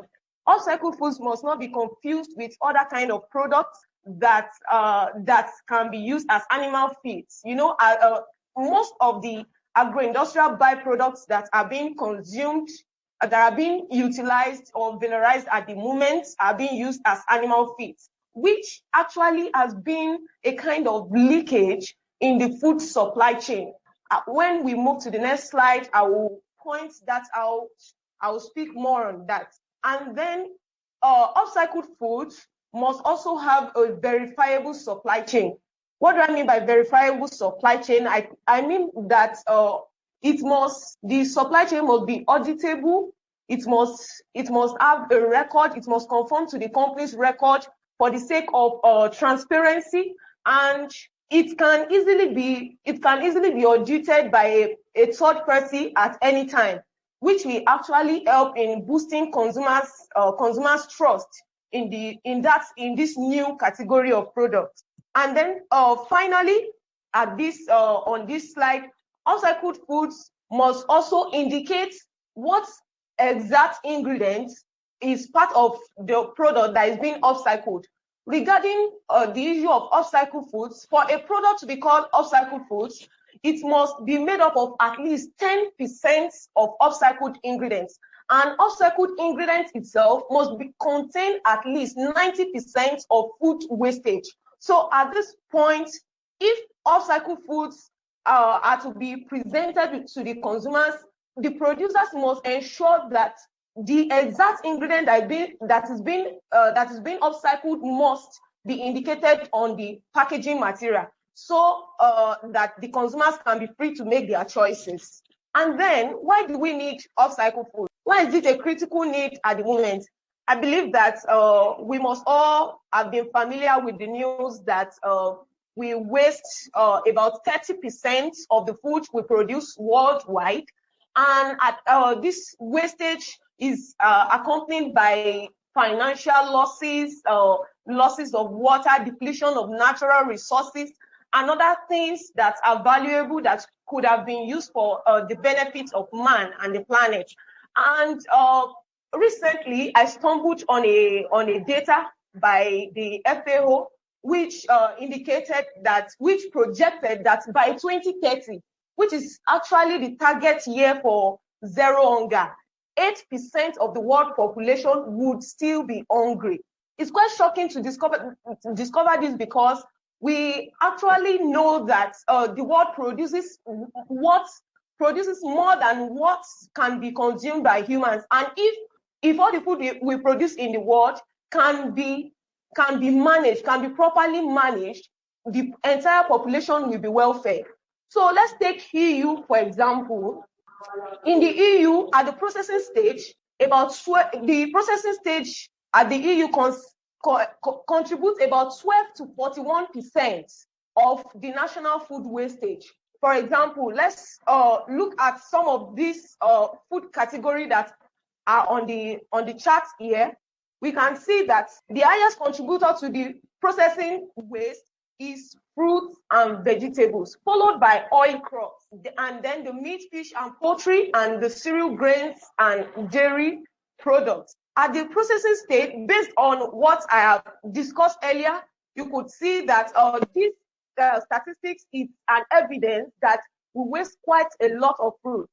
And some of the waste that are generated at these fruits and during processing of fruit and vegetables could include the peels, the pomaces after extraction of fruits, juice that are actually being fed to animals. And some of these, or if not most, are actually high in antioxidants and a lot of nutritional composition that would be beneficial to man. For example, I would take beetroot, for example. Beetroot is high in betalains, and betalains is actually a very powerful antioxidant that is very good for man's health. This betalain is actually more concentrated on the peels of beetroot than the inner part of the beetroot. So if the peels are being disposed after the extraction of fruit juice, such peel is going away with the antioxidant composition. Likewise, the oil crops, just like flaxseed, soybean, a lot of waste are being generated at this while processing this food category. Waste such as soybean cake, which I would look at the nutritional potential as we proceed in this presentation. So, regarding the kind of byproducts that can be processed, are all byproducts, are they suitable for human consumption? Just like we are all aware that these byproducts are mainly consumed by animals. Even till now, the common use of these agro-industrial byproducts are for animals. So for us to start, for it to be used for human consumption, there are certain steps that must be followed. There are certain processes that must be followed in order to ascertain if this byproduct is good for human consumption. Based on this chart that is here, based on this chart that is here, it is important to note that what is most critical, what is central to the production of upcycled foods is the issue of sustainability, the issue of safety, and the nutritional composition of that upcycled food. So we need to ask, in order to determine if a byproduct is suitable, the first question is that, is it sustainable? Sustainable in all its aspects: sustainable environmental sustainability, social sustainability, and sustainability in all areas. Once the producer is sure that this byproduct is sustainable and would benefit the planet and humans upon processing or utilization for upcycled foods, the producer can move to the next stage of evaluation. If it otherwise, such byproducts can be considered for use outside the food supply chain. And then the next question will be that, is it safe for human consumption? In order to determine if it is safe for human consumption, existing body of knowledge regarding this specific byproduct must be looked into, and the safety risk associated with such byproducts must also be considered. And over the time, while looking at this topic I've discovered that there's no sufficient literature, there's no sufficient papers regarding the safety of specific byproducts in relation to human consumption. And then such producer, if it is safe for human consumption, the producer can move to the next stage, which is to determine if it is nutritionally valuable.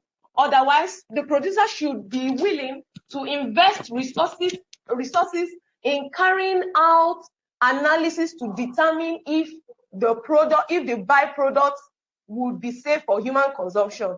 And based on the results of the analysis, the producer can then determine to move on or use it for non-food uses. And then the last part of the process before moving to upcycling is if it is nutritionally valuable. The essence of processing, of innovating upcycled foods, aside sustainability and aside food security, is to ensure that the nutritional needs of humans are met. And this is why upcycled foods is actually meant to be consumed by humans. So the consumer needs to consider existing body of knowledge or literatures and decide if the byproduct is actually safe, is actually nutritious to be used by humans. For example, in Nigeria, there's a specific byproduct of meat processing that we consume, which Nigerians actually know that it does not contribute anything to humans. It does not contribute either protein, carbohydrate, or any of such. We consume cow hides in Nigeria, and such products cannot be called upcycled food. And the final stage will be to upcycle the product. And in upcycling the products, the preference of consumers must be put in mind, and then the legislation regarding such byproducts must also be considered while upcycling, as this will enable the producer to determine the right packaging, the right name, the right audience, the right market to target. And then I would like to, for example, as I said earlier, I would like to look at the contribution of soybean cake to nutrition security, for example, just to point out how valuable some of these byproducts can be. My recent article on finger millet based extruded breakfast cereals, I actually utilized 2 different byproducts in this breakfast cereals. In this research, I utilized carrot pomace, which actually contributes to up to about 50% of the waste that is generated during the production of carrot juice, and also soybean cake. But my focus will be on examining the effects of enriching these finger millet breakfast cereals with soybean cake. So the graph here shows the length for age and the weight for age, which actually determines, implies the sufficiency or the adequacy of a diet to support growth for humans. But in this analysis, we made use of albino Wister rat, and the F here stands for finger millet, which actually is made up of 100% finger millet, and the FS contains 25% soybean cake and 75% finger millet, and the FC here contains 10%, contains 10%, 25% of carrot pomace, and 10% and 75% of finger millet. Likewise, the FSC contains 25% of soybean cake. And then we have our basal diet, which is the cornstarch, which is a non-protein diet, and the casein, which is actually the reference, and a highly proteinous diet. And then, so we would like to, looking at this graph, you could see that the casein diet actually shows highest level of, actually contributed mostly to the growth of the rats that are being subjected to the treatment. And looking at the graph again, you could see that the diet containing soybean cake showed highest level of contribution to the growth of the albino Wister rats. This actually shows the quality, the kind of protein that the diet contains, and the quality of the protein. And it is also the same thing for the other graph that is here, the weight for age. It is obvious from this chart, the products containing soybean cake, whether in combination with other byproducts or not, can actually help to meet the protein needs of humans.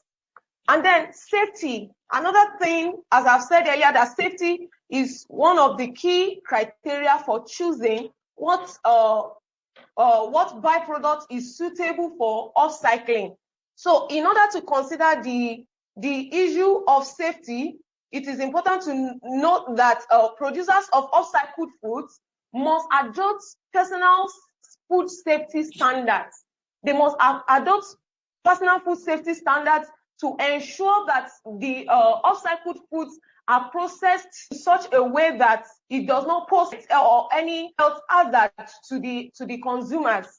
And one of the standards that can be adopted is the hazard analysis critical control point. So, and another thing is to also adopt efficient or develop efficient preservation method for this byproduct, because while reviewing some literatures on this byproduct, I discovered that those byproducts have not actually been the focus of research on food safety. But if more research can be carried out on ensuring that the safety of each byproduct is evaluated in order to know if they are fit for human consumption, it will help the producers to have sufficient literature to consult while passing through this process of looking at the safety of upcycled foods. And then legislation to govern upcycling of the byproducts. Most of the legislations that are available are actually focused on the utilization of this byproduct for animal consumption. But thus far, no legislation, especially in the EU, has considered the usage of this byproduct for human consumption. So it will help to boost the consumer's trust, and it will also contribute to the expansion of upcycled foods in that region if legislations are developed and published for public consumption, so as to know that products produced from a specific byproduct can be consumed by humans.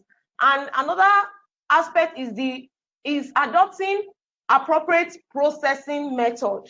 And adopting appropriate processing method, this is important because processing parameters actually contribute to the safety of the end product, because parameters such as temperature, such as time, for example, the soybean cake that was being dried before being milled to powder, the temperature is very important. The time of exposure to it is very important because of some microorganisms that are likely to be present in such byproducts.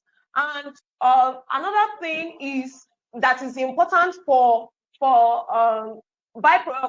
producers of upcycled foods to do is to establish a very good relationship with their suppliers. This was what I meant by having an auditable supply chain at the beginning of the presentation. Having an auditable supply chain would help the producer to be sure of the quality of the byproducts that is being sent to the factory or to the plant.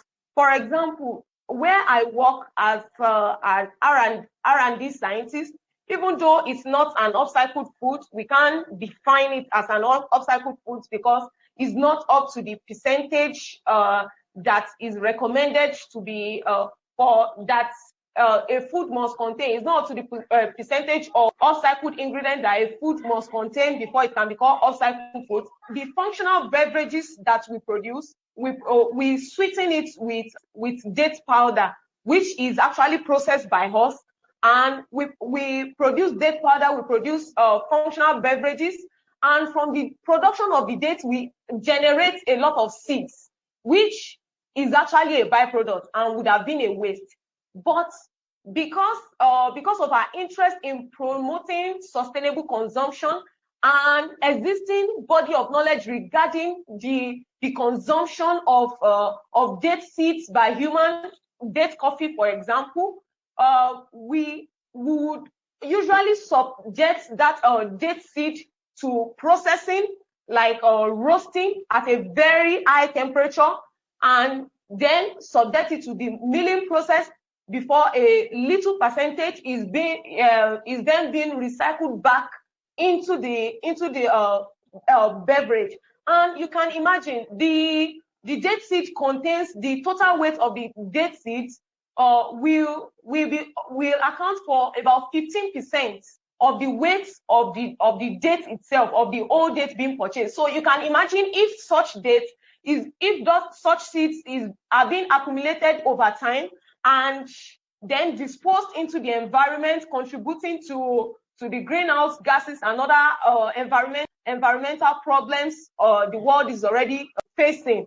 And the last thing to consider when looking at the safety of upcycled foods is the issue of proper storage, because as a reason, if these byproducts are not properly stored, right from where they are being, right from where they are being purchased, all this still boils down to the issue of having an auditable supply chain and having an established relationship with the supplier of the byproducts, or if the producer of the upcycled foods is actually the one generating the waste that is being used in the upcycled food from other processes. So such supplier, having known that these byproducts will be consumed by humans, will handle with care and will store it properly.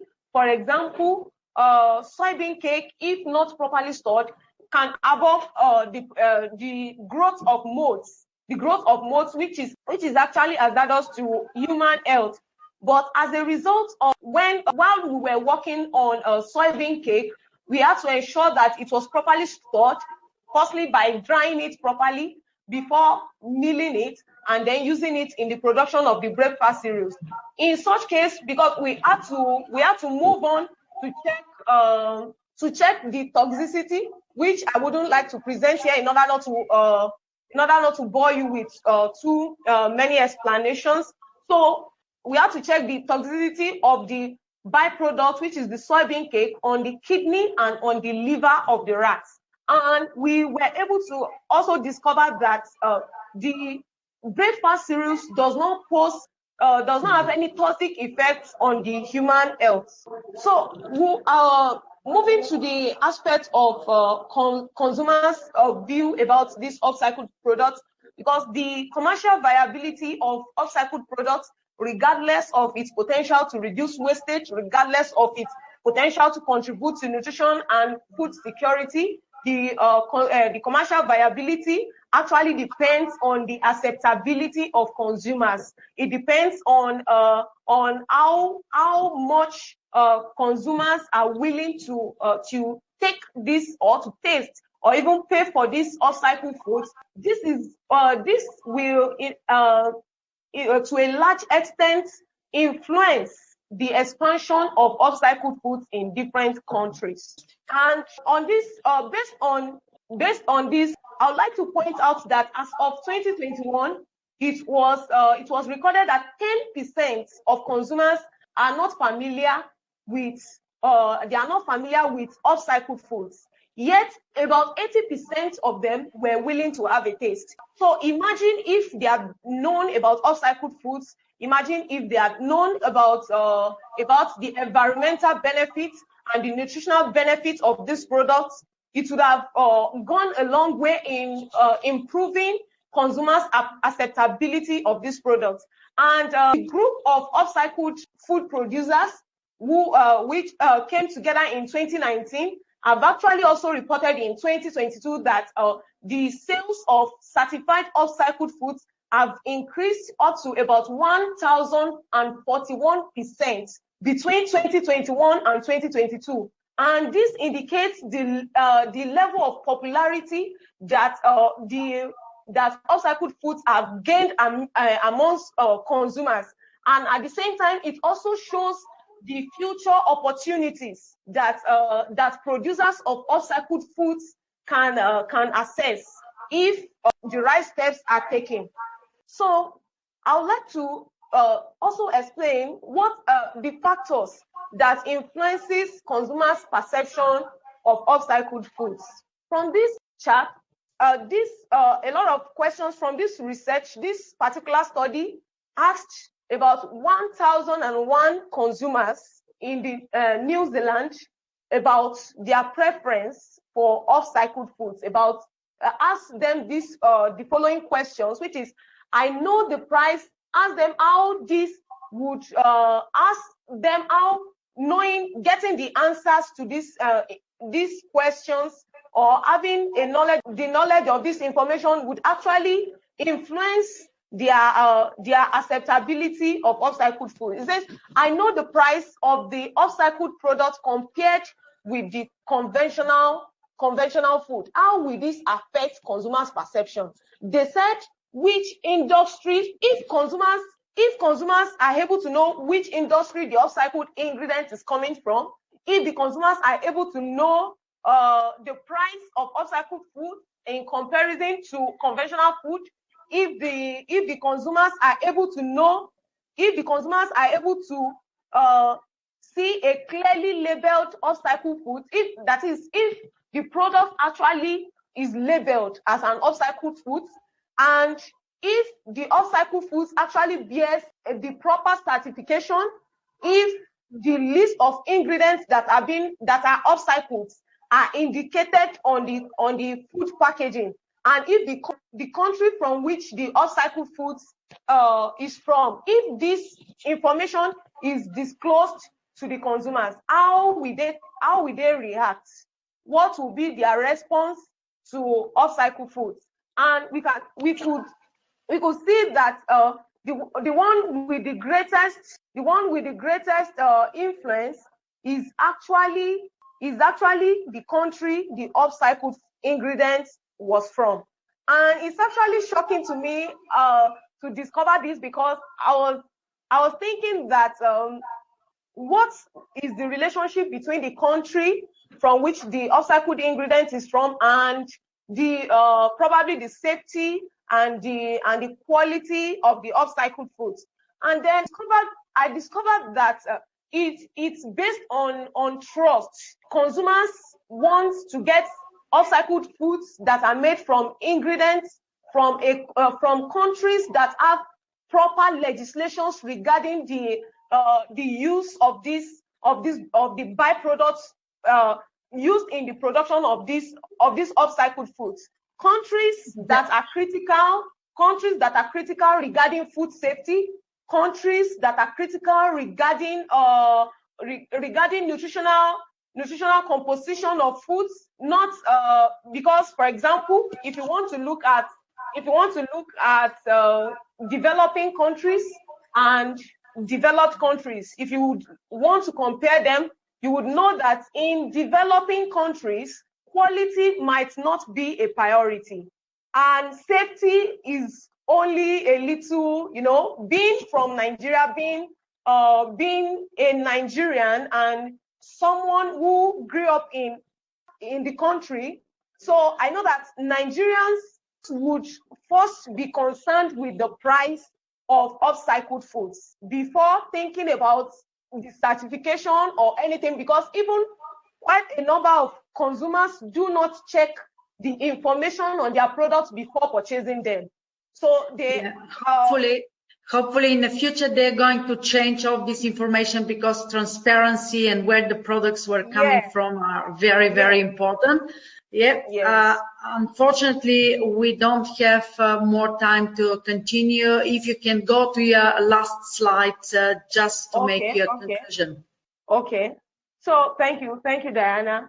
So I would like to compare the consumers' willingness to pay for upcycled foods before communication and after communication.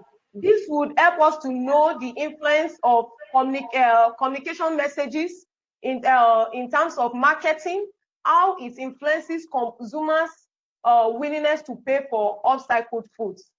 This first chart compared upcycled food with conventional food, and it is glaring that consumers were willing to pay more for conventional food before messaging than when compared to after the communication. After communication, we could see that the willingness of consumers to pay for upcycled food was actually increased significantly. And then it is also important to know that emotional messaging while communicating upcycled foods to consumers is not as important as rational messages, because emotional messages only have to do with telling the consumers the number of people who have died due to hunger, while rational messages would help the consumers to reason properly. And finally, I would like to point out or state finally that promoting upcycled foods is an easy way to ensure that no one is left behind in the fight against food wastage, which was actually the focus of the last World Food Day. And at this point, I would like to round off. Thank you for listening. Thank you very much, and Temitope, for this lovely presentation. That was very, very interesting, and I hope consumers are embracing more upcycled foods than they did before. We will go to our last poll, and after that we have a few more questions to answer. Gerhard, could you please share the last poll? Which of the following could make you pick upcycled food instead of conventional food while shopping? Choose all that apply. First is affordability, second environmental benefits, nutritional benefits, and none of the above. So you have 1 minute to answer. You can start now. And thank you. Gerhard, could you please display the answers? Thank you. So we can see that equally affordability and nutritional benefits, they are chosen by 67% of our audience, followed by environmental benefits. So Temitope, why do you think we have these results? Equally affordability, nutritional benefits, and environmental benefits going behind? Well, the first thing I think is that, start from the point of environmental benefits going behind. I think one of the reasons is because of reduced awareness concerning environmental issues that the world is facing, because I believe that the level of awareness would actually determine how better people will respond to this. And then the issue of affordability and nutritional benefits. One of the goal of food, of being a food scientist at this time should actually be to produce a nutritious food at an affordable price, because of the economic situation of the world. So I think the current situation of the world, considering the pandemic, the recession, the Russian-Ukraine war, and all of that, must have contributed to people's response on this question. Okay, thank you very much. I think that makes lots of sense. So we have a few more questions that we promised the audience to answer. The first one, do you think that fortified foods are better alternatives to the natural supplements? And if you think that they're better, where we can directly get these micronutrients? Okay. I wouldn't want to say that that natural source of these nutrients, that fortified foods are better, because the reasons why we fortify is mainly because these foods do not have what we want. And if there is a particular, if there is a fruit or vegetable or a natural source of the nutrients you require, I don't see the need for going for an alternative. Cases, we usually consider fortification in situations when we just need it as a vehicle. When we need it as a vehicle to address maybe a particular disease at times. For example, iodine deficiency in Africa, we might consider salt as a vehicle, which is actually what is going on now. So I believe that if there's a natural source of that, I don't think there's any issue with that. You could go for either of the two. So yeah. Okay. Thank you very much for this answer. Christina Popovic, would you like to add something else? First of all, thank you for question and sources which we can use as food for fortified food. Usually it is a salt fortified with iodine. But anyway, nowadays a lot of scientists working in this direction, and they try to develop some other alternatives to salt, to have more choices for consumers to choose which one they like and would like to introduce in their daily allowance, daily ratio. I don't know if we need to compare supplementation with food fortification. It is two different strategies, but both of them are the main reason of these two strategies is to eliminate or to prevent this deficiency, not only iodine but and others, micronutrients. So we can choose both and both, for me, both are good and we can use both of them. And this is my opinion. Okay. Thank you. Yeah, thank you very much. So next question, I think, is for Isabella.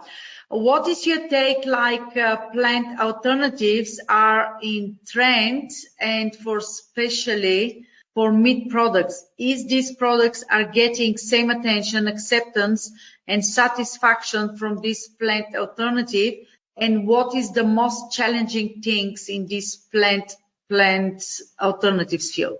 Thank you for the question. First part of the question is that the consumers have been saying that the perception of the products are different, but at the same time, because of the different reasons that makes them go for the plant-based products, they are willing to forgo the hurdles that they get with plant-based products or protein alternatives.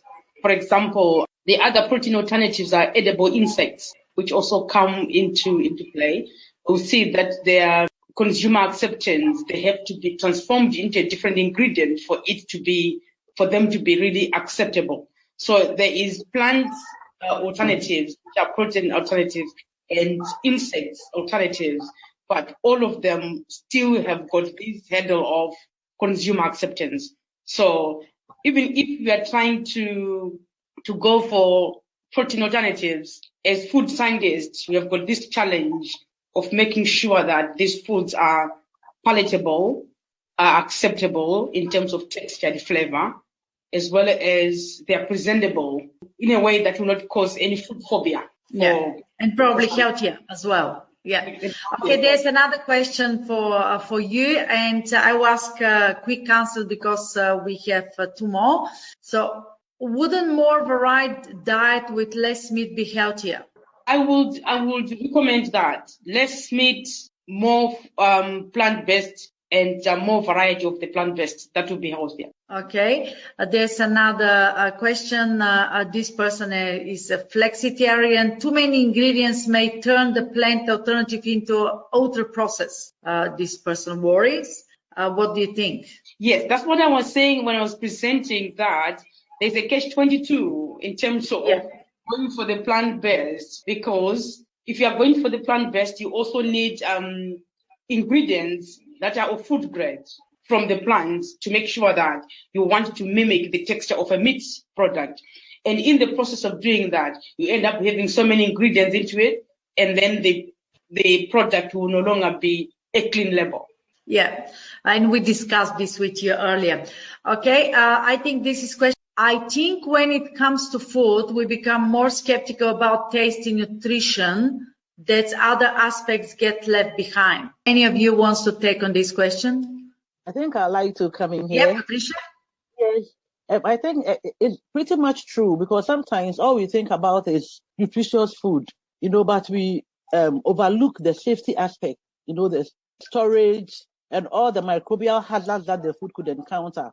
So I think if we are looking at these novel foods, we have to look at nutritious, safe, and available food. If we look at all these three aspects, then the nutrition isn't placed over the safety, because if the food is nutritious, which will even be a better medium for microbial action if we don't handle the food properly, then we put the consumer, especially if it's maybe the person is in the vulnerable group, like maybe a child or a pregnant woman or an elderly person, at risk.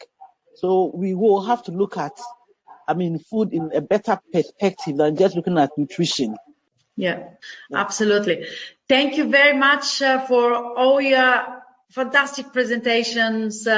Excuse us again for the technical difficulties we experienced, but as I said, these things happen, and thank you for your patience being our audience.